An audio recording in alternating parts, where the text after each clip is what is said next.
Dueling Dialogues is brought to you by our affiliates at IX Web Hosting. Click the banner on the rightleftchronicles.com to get up to 40% off your first year of the best hosting on the planet.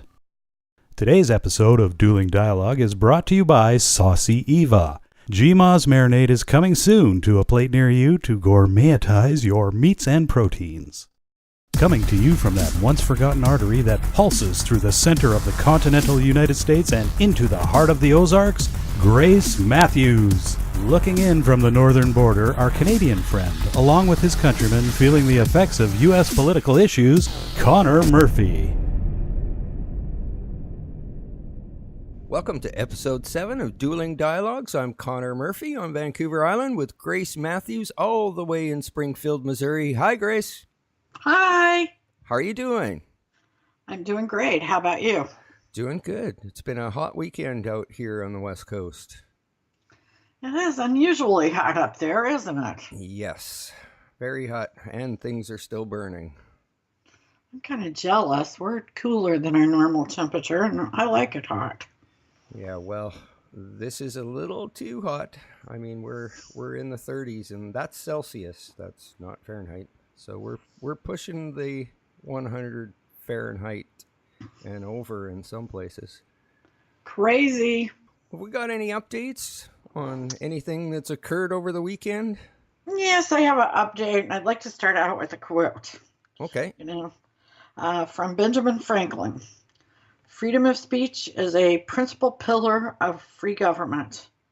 When this support is taken away, the constitution of a free society is dissolved, and tyranny is erected on the ruins.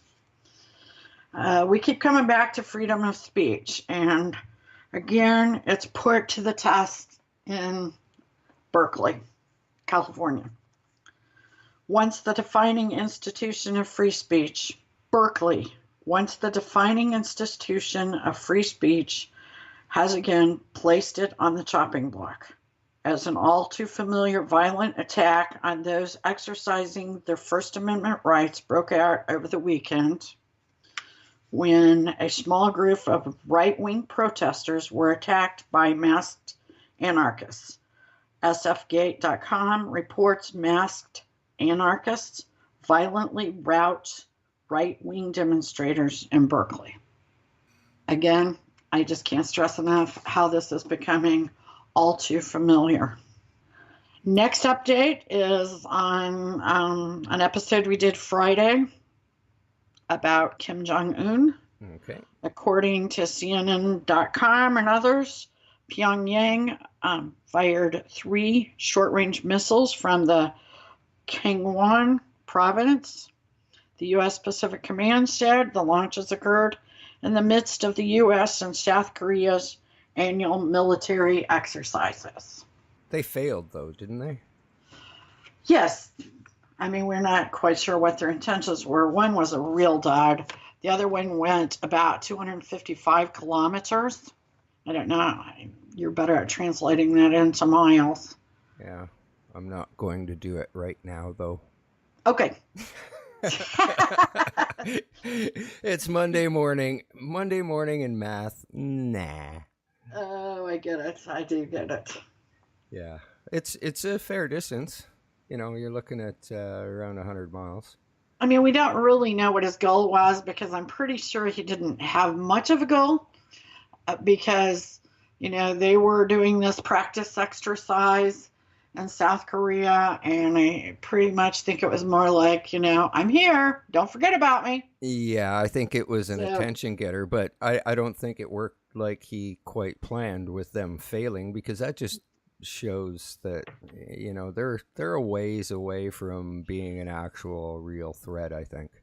Well, that, and he also chose the weekend of Hurricane Harvey. So he really got nothing out of it because all of the tension in the United States is on Texas, as it should be. Right. You know, and our thoughts and prayers go out to Texas. Absolutely. It's a scary time. It is a scary time. So, do you have anything else? No, not really. Updates? No, Okay. it was a good weekend.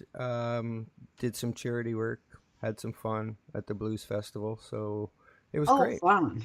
Yeah, that's great. I love blues too. So blues and charity are a good combo. Yeah, kids in Kenya. So Oh, excellent. yeah, Excellent. what do we got for today's show? Well, I'm going to kind of set the stage for our conversation on media bias. I have a written editorial here Okay, to kick things off. sounds good. And researching this segment, I came across a familiar quote in all places, Anthony Scaramucci's Twitter feed. The Mooch. The Mooch. Nevertheless, it holds true to our concern about media bias and the impact it is having on the outcome. When enough people make false promises, words stop meaning anything, and then there are no more answers. Only better and better lies. Jon Snow, Game of Thrones. Where does opinion end and bias begin? And does bias birth fake news? I think they do go hand in hand. Absolutely. I definitely. First of all, I, like most people, do not want to be treated like an idiot by any news commentator. Many news and opinion personalities talk down to their audience. On top of that, they further the idea by reporting ridiculous scenarios that are so contradictory they can't be true.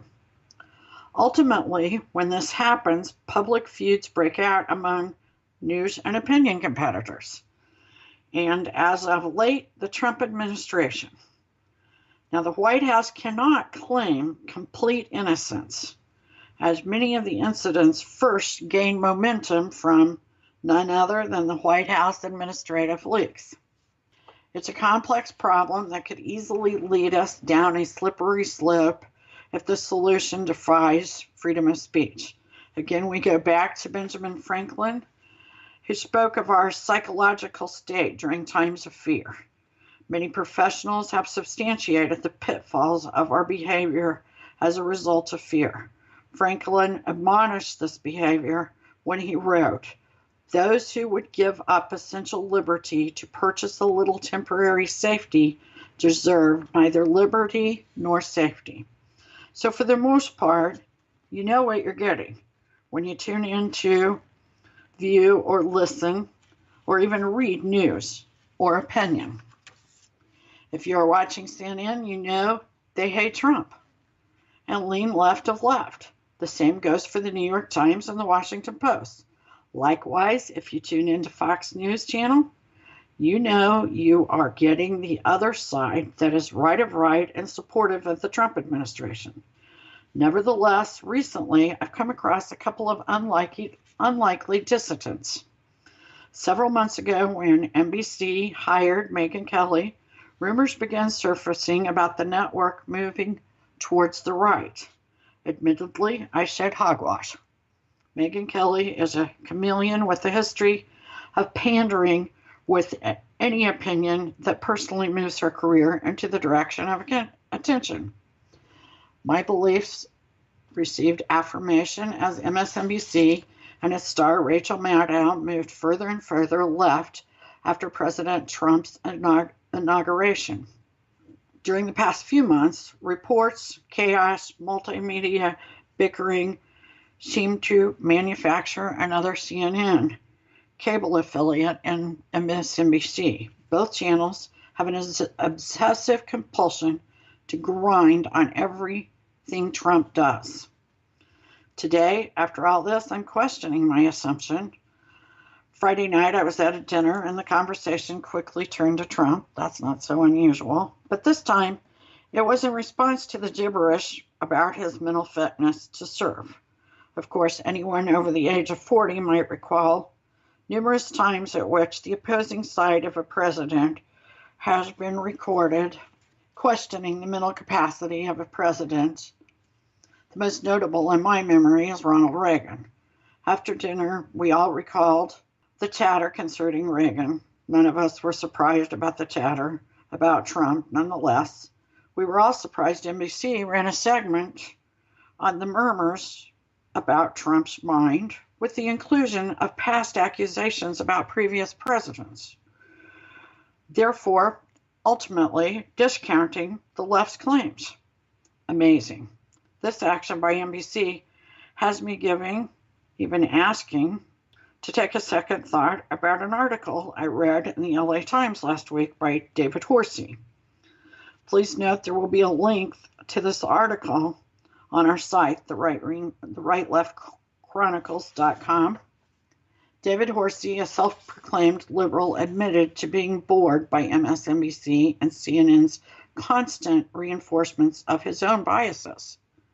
In his article, Horsey claims to have become so bored with the narrow dogma, he turned to Fox News and watched Sean Hannity. His article, titled "Sean Hannity Hits a Right Note in a Discordant Time," is an excellent read. Could it be that audiences are getting bored and frustrated? Perhaps we, the people, are beginning to do our own due diligence. Just maybe they, the media, and we are beginning to look at the current climate just like Connor and I have, and imagine that learning about the other side is just the right thing to do. And sometimes we're not that far apart. Well, I think most people can guess where their media, where they get their news, whether they're sitting on the left, in the center, or the right. But in some instances, it's probably not real evident. So I do have a site that I did find the other day. It's mediabiasfactcheck.com, and we'll make sure the links and the sources on the site as well. But it basically runs an algorithm on the news source's website and picks up and flags certain words, and you get basically a measurement. So when I searched all of the Canadian major news sources, they were all sitting left of center. Oh my goodness. And last week we mentioned Rebel Media and Andrew Scheer from our opposition not granting any interviews moving forward with Rebel Media. So which means even our opposition is sitting over on the left with all of our mainstream media. And I don't think a lot of Canadians know that right now or even paying attention of it. But if you're curious, go to the mediabiasfactcheck.com website and search out where you're getting your news from to understand where your news and media lies. It is an excellent site. Actually, it gives several sources that deserve endorsement. And I believe the list is updated frequently, so that list changes from time to time.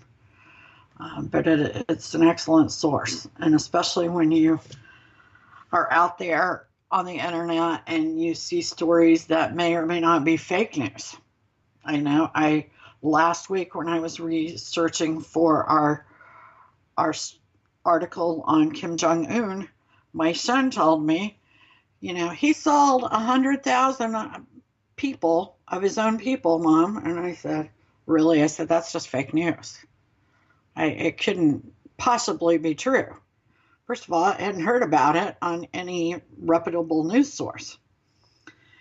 So I didn't go with it, didn't look it up, and come to find out it's a true story. He did sell 100,000 of his people. So making assumptions is wrong right there. You have to check your facts nowadays. Yeah, just because it sounds outrageous doesn't mean it's fake news. Because outrageous things are happening every day. Well, I see a ton of fake news on my Facebook timeline. Or not on my timeline, I mean on my Facebook news feed. So I have a lot of friends that buy into some of this fake news and start sharing it with others. And very often, if I don't do it, somebody else will do it. And we go to a website called Snopes.com, and it was started by a husband-wife research team, and they just got tired of listening to outrageous claims on social media. So they decided to research them out, and they started their website, and now they have a staff, and it's quite a big website. At the top of the page, if you're on the computer at least, I know that they have tags. So if you click on, say, Donald Trump, it gives you all of the articles that they researched, whether it's true or false or a mix. And the interesting thing right now is most of those titles that I clicked on, it is a mix of truth and something that's, not so true. So what that's telling me, and this, I could just about click on anything and it gives a mixture of true and false. So it just tells me that the spin doctors are getting much, much better with, twisting the facts into their direction. Which is true, but I will tell you, in the United States, in a legal sense, any statement that is partly false is completely false legally. Now, news agencies are not often tested on partially true issues in a courtroom because of the freedom of speech. Exactly. They're hiding under the free speech. Exactly. But we have to remain strong on our freedom of speech. It scares me to give up any part of that right. And it scares me to think that there in Canada, you all are getting basically one-sided news everywhere. I would not want, even though I am mostly right, I would not want left-wing news to disappear, or because I don't know what's going to happen in the future. I don't know who is going to be in control or try to become powerful. So by having those kinds of checks and balances and challenges, just like David Horsey said, challenges to your own idealism should be welcomed, not ran from, because those challenges make you stronger. Nothing like a good discussion and a debate. We should know. Exactly. And it's very important. It is very important to me to know the other side. And a lot of times, after you discuss it or rehash it, you're really not as far apart as you believed you were in the beginning. I like to think of it as if you're flying in a plane, and when you're in the center, everything's good and balanced. And if the plane was to bank all the way to the left, it's going to eventually spiral and crash and burn. So you need that weight on the right wing to keep it flying level. Exactly. And we don't have anything really mainstream on the right now in Canada. It's a scary thought. And it's really too bad. And it's too bad that the rebel, the one that is on the right, is so extreme. They're sometimes not taken seriously. That would be much like a couple of the extremists we have with radio shows right now in the United States. Yeah, Thank goodness they're not the only voice we have for the right. Although it's limited at times. Yes. Alex Jones. Oh, yeah. Yeah, he's definitely extreme and angry. And that's not exactly the right approach. No, as it's far as not. I'm concerned. Exactly. But it is a problem. It's an important problem. And it's one that we need to keep discussing. It's one that I don't know a solution to. No. I think it's like we said, you have to start doing your own due diligence. There are a couple of websites out there that you mentioned. They will be on our website. If in doubt, check it. Fake news, misleading news is not new. However, there is a boldness today that there never was before. it doesn't cower in the corner. It's not as subtle as it once was. Yeah, you can't believe everything you read today. Yeah, and we have a tendency too. We're a little more skeptical about things we hear and see on TV, but when we read something, we're kind of programmed, or we're taught as young people to believe what you read. Because it was in print back then. Yeah, if it's in print, nobody would put it in print if it wasn't false, is what we were told, because, my dad would say, oh, they would get sued, or, oh, that's the New York Times. They pay people a lot of money to research these things and have great sources. And I believe that was true at one time. It's not always true now. They're in the business of selling papers, and it's tough to sell papers right now because you have so many online sources that are free. So newspapers are grasping, and they're into shock media. And they certainly use the language to shock and to gain attention, and again, sell newspapers. They can always, type in a retraction a few weeks later on the back page. And get away with it. Oh, yeah.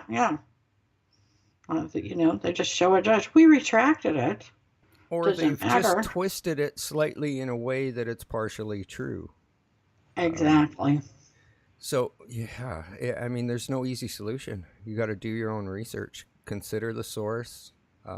Very often, one trigger thing that I won't even click on a link is look at the domain name, and it's the domain name's hidden by, like Tiny Earl or another Earl shortener. Don't click it because you don't know where it's going to. Another thing is look for domains that are close to the spelling of a major news source, because often they try to mask themselves as a legitimate news source. So be aware of the domain and the link you're clicking on. Yes, that's becoming quite a problem. I'm glad you mentioned that. There are places that will create a document that looks exactly like it's from Facebook or a specific newspaper or even a specific charity. And for some reason, I don't know why or how they can't catch these people that are doing this, but they really do. I don't know whether it's because they are coming from other countries. Yeah, that's exactly it. Some of the countries they're coming from have basically no internet policing whatsoever. A lot of African countries, Russia, China.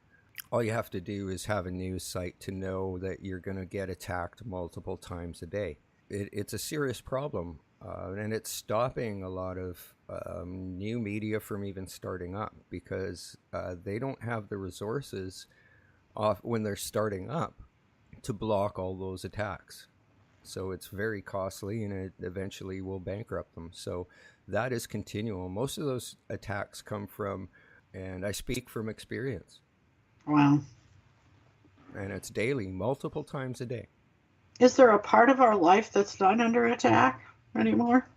I don't think so. The internet is a real dirty, dirty place. There's a lot of just spam and scammers out there that'll do anything to disrupt normal day-to-day operations for anybody and disrupt the news.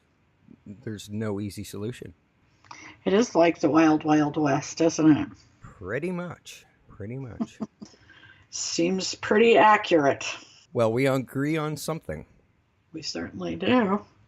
And we don't always agree, but life's a journey. Godspeed, my friends. Godspeed, Grace, and thanks for listening. Dueling Dialogues is brought to you by our affiliates at IX Web Hosting. Click the banner on the rightleftchronicles.com to get up to 40% off your first year of the best hosting on the planet. Today's episode of Dueling Dialogue is brought to you by Saucy Eva. GMA's marinade is coming soon to a plate near you to gourmetize your meats and proteins.